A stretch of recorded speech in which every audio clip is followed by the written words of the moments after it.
আগামী 12 ফেব্রুয়ারি জাতীয় সংসদ নির্বাচন, সেই সাথে গণভোট পুরোদমে চলছে। ভোটের প্রচারণা জানাবো সব পক্ষের খবর। দর্শক, স্বাগত নিউজ 24 এর নিয়মিত আয়োজন নির্বাচনী সংবাদের সাথে আছে হোসাইন শাহাদাত। জুলাই যোদ্ধা শহীদ আবু সাইদের কবর জিয়ারতের মধ্য দিয়ে রংপুরে নির্বাচনী প্রচার শুরু করবেন বিএনপি চেয়ারম্যান তারেক রহমান। এর আগে বগুড়ায় বিশেষ চাহিদা সম্পন্ন শিশুদের জন্য হুইল চেয়ার বিতরণ এবং মতবিনিময় সভায় যোগ দেন তারেক রহমান। এ সময় তার সঙ্গে ছিলেন স্ত্রী ডাক্তার জুবাইদা রহমান। আমার মনে হয় সিএসএফ গ্লোবাল যেই কাজটি করছে, আমরা যদি সামাজিক অবস্থান হোক, রাজনৈতিক অবস্থান হোক, রাষ্ট্রীয় অবস্থান হোক, সকল অবস্থান থেকে যদি আমরা এই মানুষগুলোর পাশে এসে দাঁড়াই, তাহলে আমি ব্যক্তিগতভাবে বিশ্বাস করি যে বাংলাদেশ অনেক প্রতিভা বের করতে পারবে, অনেক প্রতিভাবান মানুষকে বের করে নিয়ে আসতে পারবে, যাদের বিভিন্ন সেক্টরে প্রতিভা আছে। আগামী দিনগুলোতে এই ধরনের মানুষ যারা আছে, প্রতিবন্ধী মানুষ যারা আছে, আমাদের আশেপাশে যারা আছে, আমরা যে যার অবস্থান থেকে যতটুকু সম্ভব তাদের পাশে এসে দাঁড়াই। দর্শক, তারেক রহমানের রংপুর সফরের আরো খবর জানাতে আমাদের সাথে যুক্ত হচ্ছেন সহকর্মী মারুফা রহমান।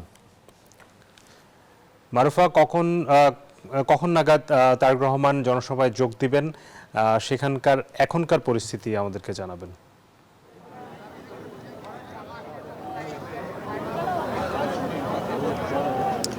শাহাদাত, তারেক রহমান এই মুহূর্তে পীরগঞ্জে রয়েছেন। তিনি জুলাই গণঅভ্যুত্থানে শহীদ আবু সাইদের কবর জিয়ারত করছেন। সেখান থেকে তিনি সরাসরি এই রংপুরের যে ঈদগাহ মাঠটি রয়েছে ডিসি অফিসের পিছনে, সেখানে তিনি এসে যোগ দিবেন। এবং ইতিমধ্যে আপনি দেখতে পাচ্ছেন যে এখানে সমস্ত আয়োজন প্রস্তুত। এখানকার যে নির্বাচনী জনসভাটি হওয়ার কথা রয়েছে, যেখানে তারেক রহমান বক্তব্য রাখবেন এবং ভোটারদের কাছে ভোট চাইবেন। তো আর কিছুক্ষণের মধ্যেই বলা চলে যে তিনি এখানে পৌঁছে যাবেন এবং তিনি এখানে তার নির্বাচনী যে বক্তব্য তিনি সেই বক্তব্যটি রাখবেন। আর স্থানীয়দের কথা যদি আপনাকে বলি, স্থানীয় যারা ভোটার সমর্থক তারা আসলে উদ্গ্রীব হয়ে আছেন সরাসরি তারেক রহমানের কণ্ঠে নির্বাচনী ইশতেহার শোনার জন্য এবং তাদের জন্য কি কি ঘোষণা থাকছে সেটি শোনার জন্য। বিশেষ করে আপনি দেখেছেন যে গতকালকে কিন্তু তিনি একটি নতুন ঘোষণা দিয়েছেন কৃষকদের জন্য, বিশেষ করে যে 10,000 টাকা পর্যন্ত ঋণ সুদসহ মৌকুফের তিনি ঘোষণা দিয়েছেন, যেটি কৃষকদের জন্য অনেক বড় একটি বার্তা। এবং একই সাথে কৃষক কার্ডের কথা তিনি বলেছেন, হেলথ কার্ডের কথা বলেছেন, ফ্যামিলি কার্ডের কথা বলেছেন। এই ধরনের বিষয়গুলো নিয়েই আসলে এখানে যারা সাধারণ জনগণ রয়েছে তাদের আগ্রহ রয়েছে এবং তারা বলছে যে বিএনপির এবারকার ইশতেহারে যেই বিষয়গুলো সেগুলো তাদেরকে ভোটারদেরকে আকৃষ্ট করছে। মেগা প্রজেক্টের চেয়ে এই যে বিশেষ করে গ্রাম বাংলায় যারা মানুষ রয়েছে, সাধারণ মানুষ, প্রান্তিক জনগণ, তারা চায় আসলে রাষ্ট্রের সকল সুযোগ সুবিধা সমানভাবে আসলে বন্টন হোক। সেক্ষেত্রে তারা চিকিৎসা, স্বাস্থ্য, শিক্ষা সব বিষয়ে ইশতেহারে আসলে বিএনপি কি রাখছে তাদের জন্য, কতখানি তারা আসলে নাগরিক হিসেবে বা জনগণ হিসেবে, রাষ্ট্রের নাগরিক হিসেবে সম অধিকার পাচ্ছে, সম সুবিধা পাচ্ছে, সেই বিষয়টি তারা বিবেচনা করবে। তো সব মিলিয়ে এখানে বলা চলে যে প্রস্তুত। আর পুরো মাঠটা যদি বলি, এটি এখনো ভরেনি। স্থানীয় যারা এখানে আয়োজক তারা বলছেন জুমার নামাজের জন্য মানুষ একটু ধীর গতিতে এখানে আসছেন। আর কিছুক্ষণের মধ্যে হয়তো ঈদগাহ মাঠ ময়দান ভরে যাবে এবং তারেক রহমান এসে এখানে ভোটারদের কাছে তার নির্বাচনী ইশতেহার তুলে ধরবেন এবং ভোট চাইবেন। তো মোটামুটি এই ছিল সবশেষ তথ্য আমার কাছে। শাহাদাত। মারুফা, আপনাকে অনেক ধন্যবাদ। দর্শক, আপনারা আগেই শুনছিলেন যে পীরগঞ্জে এই মুহূর্তে আছেন বিএনপি চেয়ারম্যান তারেক রহমান। সেখানে আবু সাইদের, জুলাই যোদ্ধা আবু সাইদের কবর জিয়ারতের উদ্দেশ্যে সেখানে রয়েছেন। সেখানে এই মুহূর্তে আমাদের সাথে সেখান থেকে যুক্ত হচ্ছেন সহকর্মী রেজাউল করিম মানিক। আমরা মানিকের কাছ থেকে সেখানকার পরিস্থিতি জানতে চাই।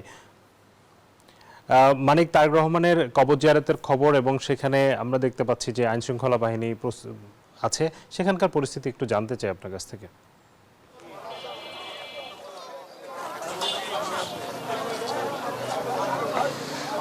শাহাদত, আমরা যতটুকু খবর পেয়েছি যে বগুড়া থেকে কিন্তু রওনা হয়েছেন বিএনপির চেয়ারম্যান তারেক রহমান। তিনি মহাস্থান অতিক্রম করে এখনও গাইবান্ধার যে রাস্তা, যেটি গোবিন্দগঞ্জ মাঝামাঝিতে রয়েছেন। আমি রয়েছি আবু সাইদের বাড়িতে। সেখানে আপনি দেখতে পাচ্ছেন যে প্রশাসনের বেষ্টনী, কয়েক স্তরের প্রশাসন কিন্তু রয়েছে।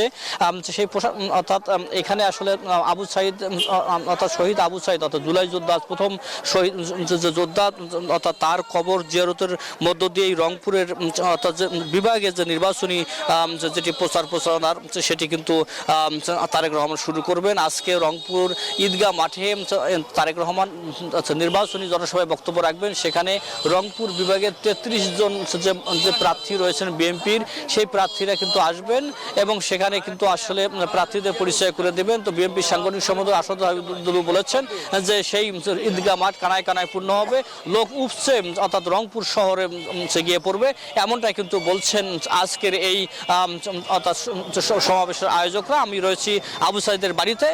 পরবর্তীতে যখন তারেক রহমান আসবেন, পরবর্তী বুলেটিনে তারেক রহমানের খবর যেহেতু সর্বশেষ বুলেটিন খবর জানানো হবে। শাহাদত। মানিক, ধন্যবাদ আপনাকে। ক্ষমতায় গেলে ভারতের সঙ্গে আলোচনা করে ফেনী নদীতে বাঁধ নির্মাণ করবে জামায়াত, এমন মন্তব্য করেছেন দলটির আমির ডাক্তার শফিকুর রহমান। তিনি আরও জানান, কারো বিরুদ্ধে দেয়া হবে না মিথ্যা মামলা, বন্ধ হবে দুর্নীতি এবং চাঁদাবাজি। ফেনী, নোয়াখালী ও লক্ষ্মীপুরে জামায়াতের নির্বাচনী সমাবেশে এসব কথা বলেন জামায়াত আমির।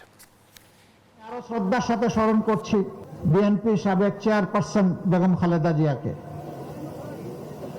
তিনি দেশের স্বাধীনতা সার্বভৌমত্বের ব্যাপারে অঙ্গীকারবদ্ধ ছিলেন। আধিপত্যবাদকে তিনি প্রশ্রয় দেয় নাই। অতীতের বস্তা পচা রাজনীতি যেটা ফ্যাসিবাদ উপহার দিয়েছে, এক না একতন্ত্র উপহার দিয়েছে, দুর্নীতিতে দেশকে চ্যাম্পিয়ন বানিয়েছে, ডুবিয়ে দিয়েছে, ওই রাজনীতিকে আমরা লাল কার্ড দেখাতে চাই। জামায়াতের নির্বাচনী জনসভার আরও খবর জানাতে আমাদের সঙ্গে যুক্ত হচ্ছেন লক্ষ্মীপুর থেকে সহকর্মী মাসুদ সুমন। মাসুদ, জামায়াতের নির্বাচনের প্রচারণার খবর জানতে চাই আপনার কাছ থেকে।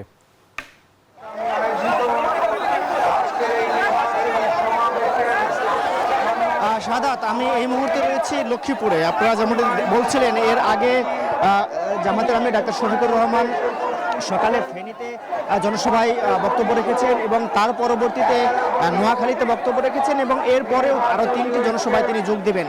এবং এই মুহূর্তে লক্ষ্মীপুর আদর্শ সরকারি উচ্চ বিদ্যালয়ের মাঠটি যদি আমি আপনাদের দেখাই, একদম কানায় কানায় পূর্ণ হয়ে গিয়েছে। কিছুক্ষণ পরপরই যখন এই জামায়াতে ইসলামের নেতারা আসছেন, কেন্দ্রীয় নেতারা উপস্থিত হচ্ছেন, তখনই মূলত উল্লাসে মেতে উঠছেন নেতাকর্মীরা এবং অপেক্ষায় রয়েছেন জামায়াতে আমির আসবেন, বক্তব্য রাখবেন, তার বক্তব্য শোনার অপেক্ষায় প্রহর গুনছেন এই হাজার হাজার নেতাকর্মীরা। এর আগে আমরা যেমনটি দেখেছি ফেনীতে তিনি বক্তব্য দিয়েছেন। ফেনীতেও আমরা সেই জায়গা থেকে আমরা দেখেছি সেইখানেও বিভিন্ন বিষয় নিয়ে জামায়াতে আমির কথা বলেছেন।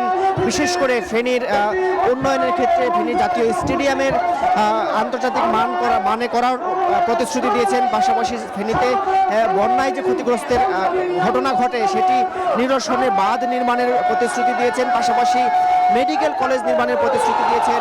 এরপরে নোয়াখালীতে জনসভায় যোগ দেন, সেখানেও আমরা দেখেছি বিভিন্ন প্রতিশ্রুতি দিয়েছেন। এবং আরেকটি বিষয়কে আপনাকে বলে রাখি শাহাদাত, ফেনীতে কিন্তু জামায়াতে আমির ডক্টর শফিকুর রহমান বেগম খালেদা জিয়ার প্রশংসা করেছেন, তাকে স্মরণ করেই মূলত বক্তব্য শুরু করেছেন। বলছেন আধিপত্যবাদের সাথে কখনোই আপোষ করেননি বেগম খালেদা জিয়া এবং আধিপত্যবাদের বিরুদ্ধে আজীবন আপোষহীন সংগ্রাম করেছেন এবং পাশাপাশি তিনি দেশ গঠনে সবাইকে একত্রে কাজ করার আহ্বান জানিয়েছেন।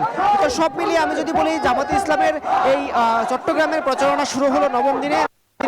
এই প্রথম দিনের যে কয়েকটি প্রচারণায় অংশগ্রহণ করেছেন, প্রত্যেকটি প্রচারণায় মানুষের ঢল নেমেছে এই ময়দানে। তো শাহাদাত, এই ছিল আমার কাছে সর্বশেষ। অনেক ধন্যবাদ। একটি দল নির্বাচনী লেভেল প্লেইং ফিল্ড নষ্ট করছে অভিযোগ করেছেন ঢাকা 11 আসনের এনসিপি প্রার্থী নাহিদ ইসলাম। শুক্রবার সকালে আফতাবনগরে গণসংযোগ করে নাহিদ ইসলাম বলেন, যারা ভয় দেখাবে তারা দেশ ছাড়বে। প্লেইং ফিল্ডকে একটি দল নষ্ট করার চেষ্টা করছে, তারা আচরণবিধি ভাঙছে, তারা অন্য দলের প্রতি দ্বন্দ্বী প্রার্থীর উপরে হামলা করছে, তারা সমর্থকদের উপর হামলা করছে। তারপরে আমরা জনগণের সাপোর্ট নিয়ে, সমর্থন নিয়ে আমরা আমাদের প্রচারণা কার্যক্রম করে যাচ্ছি। কিছুক্ষণ পরই নির্বাচনী ইশতেহার ঘোষণা করবে জাতীয় নাগরিক পার্টি এনসিপি। এ বিষয়ে বিস্তারিত জানাতে আমাদের সঙ্গে যুক্ত হচ্ছেন তাওহিদুল ইসলাম। তাওহিদ, এনসিপির প্রথম দল হিসেবে আমরা দেখতে পাচ্ছি এনসিপি তাদের নির্বাচনী ইশতেহার ঘোষণা করতে যাচ্ছে। কি কি বিষয়ে গুরুত্ব পাবে, আপনি কি কিছু জানতে পেরেছেন কিনা?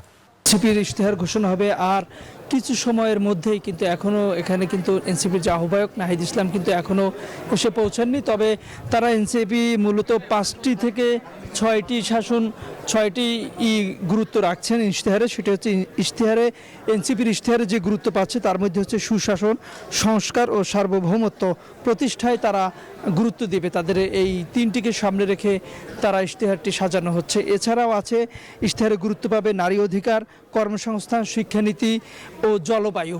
মোট বলা যেতে পারে যে এই 7টি বিষয় কিন্তু তারা গুরুত্ব দিয়ে এনসিপির এই ইশতেহারটি আজকে ঘোষণা হবে। এনসিপি দলীয় সূত্র থেকে আমরা এমনটি জানতে পেরেছি। এছাড়া কিন্তু আরেকটি প্রশ্ন থেকেই যায়, যেহেতু এনসিপি একক নির্বাচন করছে না, তারা 11 দলীয় ঐক্যবদ্ধ হয়ে যে নির্বাচন করছে, সেক্ষেত্রে একটি প্রশ্ন যে এই 11 দল থেকে যদি 11টি ইশতেহার ঘোষণা আসে, সেক্ষেত্রে এই 11 দলীয় সরকার গঠন করলে কোন ইশতেহারটি সরকারের কাছে গুরুত্ব পাবে, সেটি কিন্তু একটি বিষয় হয়ে প্রশ্ন উঠেছে এবং এমন প্রশ্ন কিন্তু আমাদের কাছে এসেছে। সেক্ষেত্রে আমরা একটি প্রশ্ন করেছিলাম যে আসলে এই বিষয়টা আপনারা কিভাবে দেখছেন। তখন এই 11 দলীয় ঐক্যের যে শীর্ষ দল বা শীর্ষ নেতা জামায়াত থেকে জানানো হয়েছিল তারা একটি সমন্বিত বা যৌথ একটি ইশতেহারের কথাও ভাবছে। তবে সেটির কিন্তু এখনো দৃশ্যমান আমরা কিছু দেখতে পারিনি।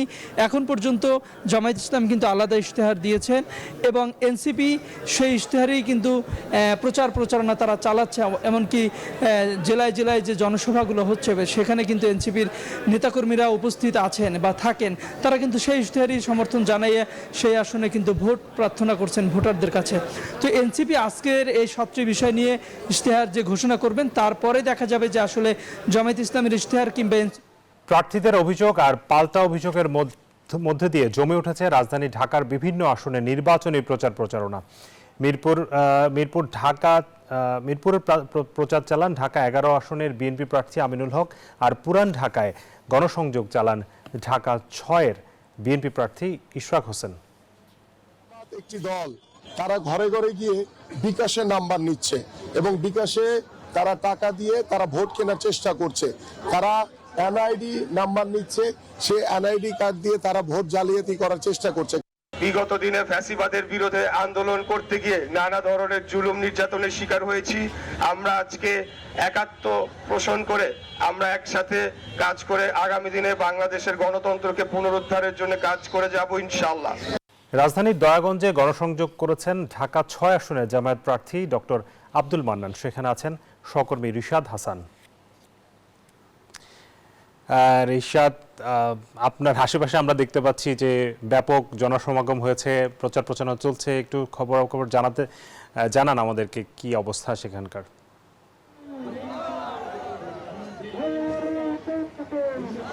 শাহাদাত, আপনাকে ধন্যবাদ। আপনি জানেন যে ঢাকা 6 আসনের যে জামায়াত ইসলামের প্রার্থী ডক্টর আব্দুল মান্নান, তিনি এখানে তার প্রচারণা করছেন এবং আমরা একটু তার সঙ্গে কথা বলতে চাই। তিনি আমাদের সঙ্গে আছেন।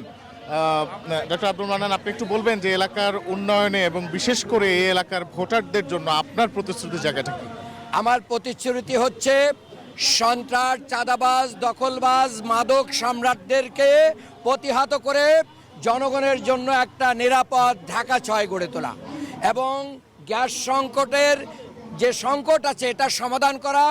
তীব্র যানজট আছে, এটাকে আমরা কি করব, এটা দূর করব এবং বুড়িগঙ্গা দখলমুক্ত করব, দূষণমুক্ত করব, সর্বোপরি ব্যবসা বান্ধব পরিবেশ গড়ে তুলব। এই এলাকায় প্রায় 30 লক্ষ লোকের বসবাস, তাদের জন্য একটা আধুনিক মানের হাসপাতাল নির্মাণ করা হবে ইনশাআল্লাহ। এই প্রতিশ্রুতিগুলো আমরা দিচ্ছি। পাশাপাশি জনগণ একটাই চাই যে সব দল দেখেছি কেউ জনগণের উন্নয়ন করতে পারে নাই, এই ঢাকা 6-এর লোকেরা উন্নয়ন বঞ্চিত। আমরা বলছি যে আমরা প্রতিশ্রুতিবদ্ধ, আমরা দুর্নীতি করি না, আমরা অন্যায় করি না, আমরা অবিচার করি না। কাজেই আগামী দিনে দাঁড়িপাল্লায় ভোট দিলে আমরা শরীফ উসমান বীর হাদির ইনসাফের বাংলাদেশ গড়ব ইনশাআল্লাহ। আমরা কথা বলছিলাম ঢাকা 6 আসনের জামাত ইসলামের প্রার্থী তার সঙ্গে, এবং এই ছিল আমার কাছে এখান থেকে সর্বশেষ। শাহাদাত, ফিরে যাচ্ছি আপনার কাছে স্টুডিও। রিশাদ হাসান, আপনাকে অনেক ধন্যবাদ। এবারে যাব নারায়ণগঞ্জে। সেখানে নির্বাচনী 4 আসনে চলছে হাত পাখার নির্বাচনী সমাবেশ। সেখান থেকে বিস্তারিত জানাতে যুক্ত হচ্ছেন সহকর্মী শরীফ সুমন। শরীফ সুমন, হাত পাখার প্রচারণা কেমন চলছে, কেমন সাড়া পাচ্ছেন তারা ভোটারদের? ধন্যবাদ। ছিলেন আমরা অবস্থান করছি হাত পাখার আজকে পথসভা চলছে।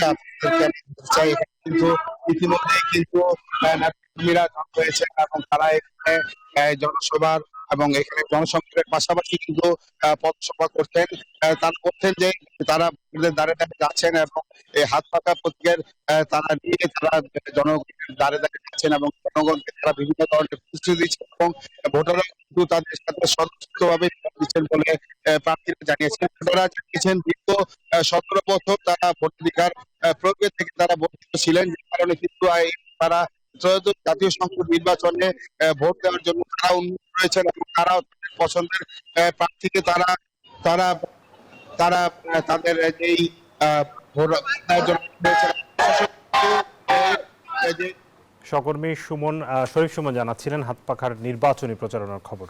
দর্শক, আমরা এই মুহূর্তে আমাদের প্রতিদিনকার যে নিয়মিত আয়োজন, আমরা কিছু নির্বাচনের সংক্রান্ত কিছু তথ্য আপনাদের জানিয়ে দিতে চাই। আজকে আমরা জানাবো যে বিএনপি এবং জামায়াত, যে দুটি বড় দল, তাদের যে প্রার্থীদের বার্ষিক আয় সম্পর্কে আপনাদের একটা ধারণা দিতে চাই। শুরুতে আমরা যাচ্ছি বিএনপির যেই 269 জন প্রার্থী এবার প্রতিদ্বন্দ্বিতা করছে নির্বাচনে। তাদের মধ্যে আমরা দেখতে পাচ্ছি কোটি টাকারও বেশি বার্ষিক আয় করেন এমন প্রার্থী রয়েছেন 37 জন। এরপরে রয়েছে 39 জন যাদের 51 লাখ থেকে 99 লাখ অর্থাৎ কোটি টাকার নিচে আয়। 21 থেকে 20 লাখ টাকা বছরে আয় করেন এমন প্রার্থী রয়েছেন 28 জন। 47 জন রয়েছে যারা 11 থেকে 20 লাখ টাকা পর্যন্ত বার্ষিক আয় করেন। এর বাইরে 10 লাখ টাকার নিচে আয় করেন এমন প্রার্থী রয়েছেন 94 জন। পরের যেটি আমরা বলেছি যে বাংলাদেশ জামায়াতে ইসলামের যেই প্রার্থীরা 224 জন প্রার্থী এবার প্রতিদ্বন্দ্বিতা করছেন, সেখানে আমরা দেখতে পাচ্ছি কোটি টাকার বেশি আয় করেন 3 জন প্রার্থী।